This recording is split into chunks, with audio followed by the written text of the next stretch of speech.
Okay, well, hello everyone. This is just a quick little video that I'm putting together on this because this is actually pretty big. I was considering having face cam, but I just got home from work, so I look like a crazy person right now, so we're not going to do face cam. Anyway, we're getting to the chase. Version 11 of Splatoon 3 has been shown, and there's some pretty big changes for this. Here, as we can see, we have a new ability for our Inkling, our characters, to where it's called the Splat Flow state. I'm using JP, so because I didn't see the English version of this post, so we're just using JP. But basically what this is just a mini, it's just like dollar store Tacticooler or Tacticooler at home, because as we can see here,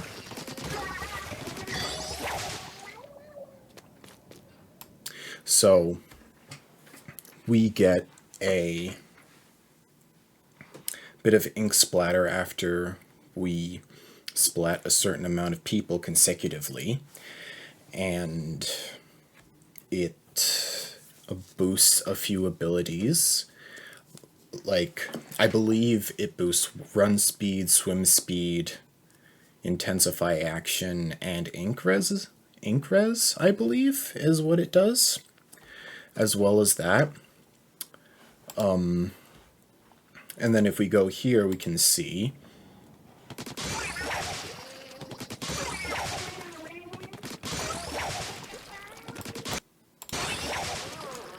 we can actually chain them together. So if we continue having a kill streak, we get to chain it together and continuously have just ink on our feet, which I think is going to be a little bit insane.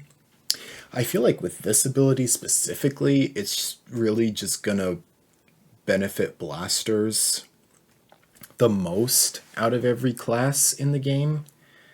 Maybe it'll also benefit dualies, maybe it'll also benefit sloshers, maybe also the gals, but I think out of all weapons and classes, it's definitely going to benefit blasters the most.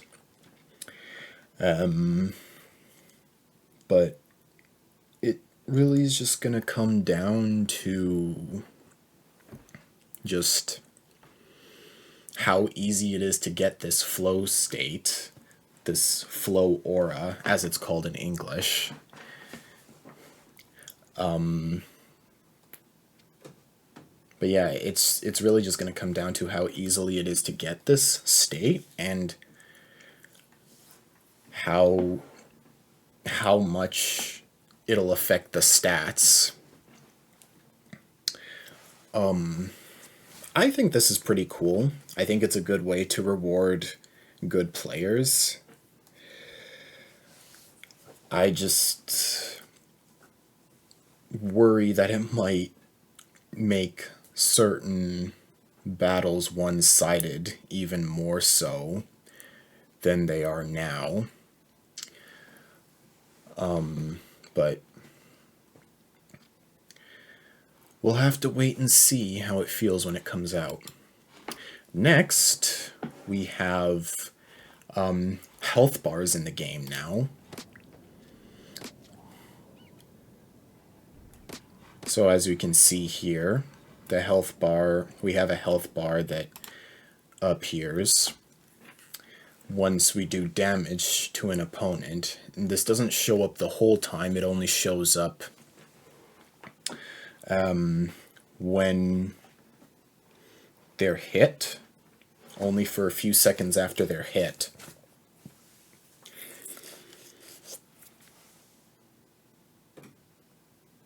I think this is unnecessary, personally. Like,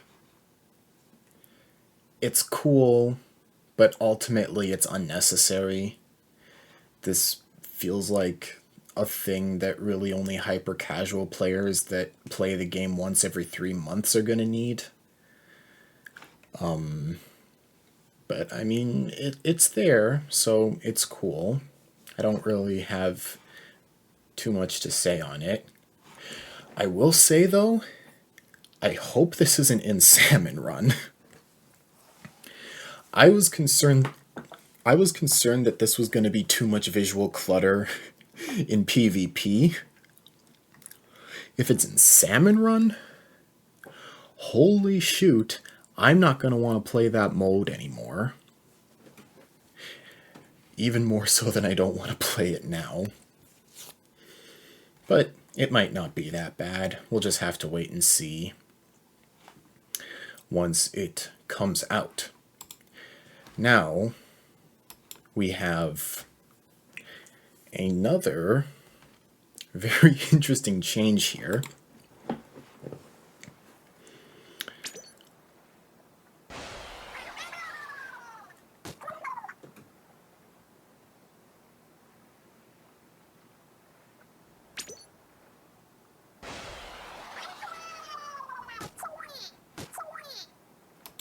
So as we can see, Stealth Jump got a nerf. And basically all it is just that you get more airtime.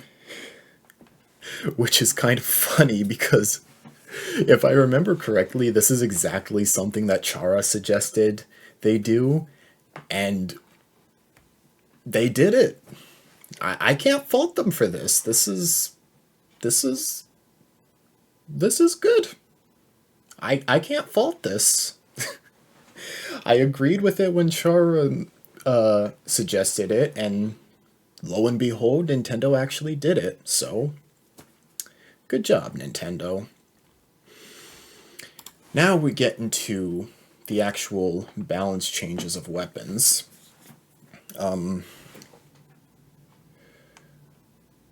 They changed the format of this. But, yeah, it's really just a lot of just damage increases. L3, or not damage increases, like velocity increases or changes. But as you can see, L3, speed of the shots was increased, but it also decreased the rate of the ink splatter, or radius of the ink splatter, so, you know, this is alright. I don't really think this is going to do much for L3. Dynamo got a huge change, though. It increased ink spray droplets from horizontal, and it increased its damage radius. And, you know, increased ink consumption. I think that was a little bit unnecessary, but whatever. I mean, I guess close enough. Welcome back, Splatoon 1 Dynamo. Obviously, they don't say how much more paint it has and how much more damage, how much more of a damage radius it has, so this is something that we're going to have to see when it releases. But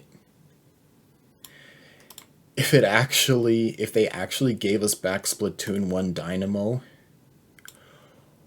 whoo boy, this is going to be a monster. Custom blaster movement was restricted movement was reduced after firing a shot.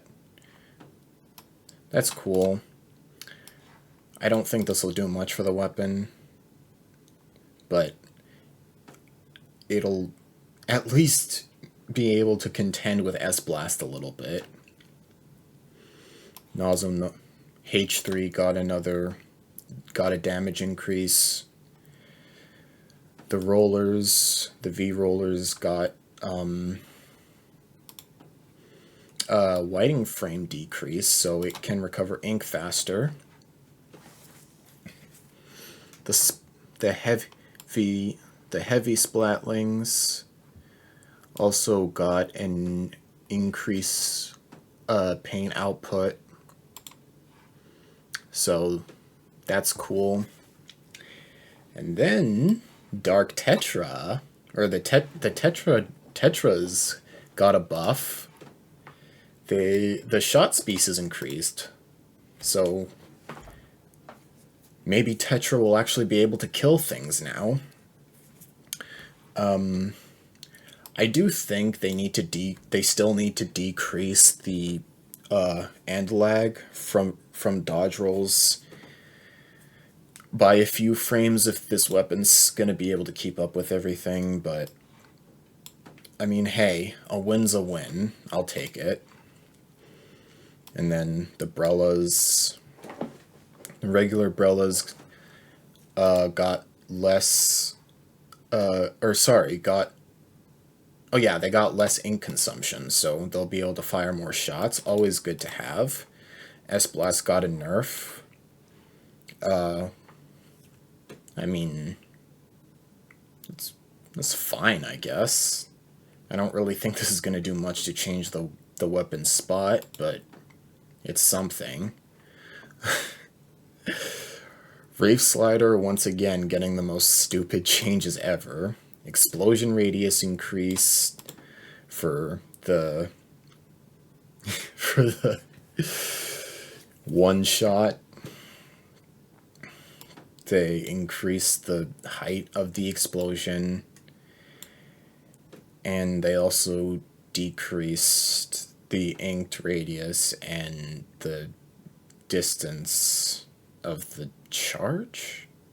I'm not sure what that means, distance of the charge. I'm assuming that just means that it's not going to travel as far? I'm not sure. But, yeah, they're trying so hard to fix the special. Like, oh boy. And then everything here got a points for special buff, except for S-Blast and Mini, which got an extra 10 points. Sloshing Machine is no longer 220, so that's going to be interesting to see.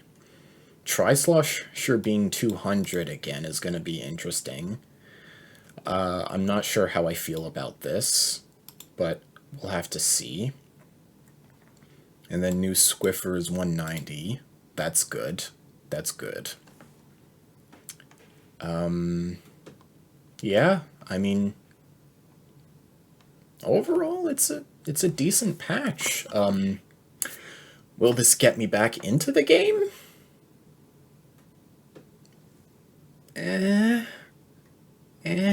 I don't know. I mean, I'll definitely check it out when it first comes out, especially for this, because if this actually makes a significant difference to the weapon, maybe I will actually play it again. But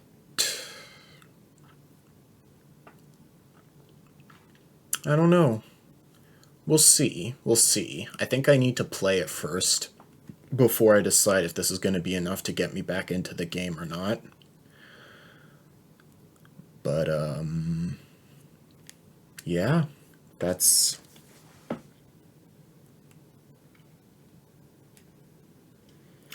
patch 11.0. I'm very interested to see how this is going to turn out. If it's good enough, who knows? Maybe I'll actually play competitive again. We'll have to see, but yeah, that's everything I got, so I will see you all next time.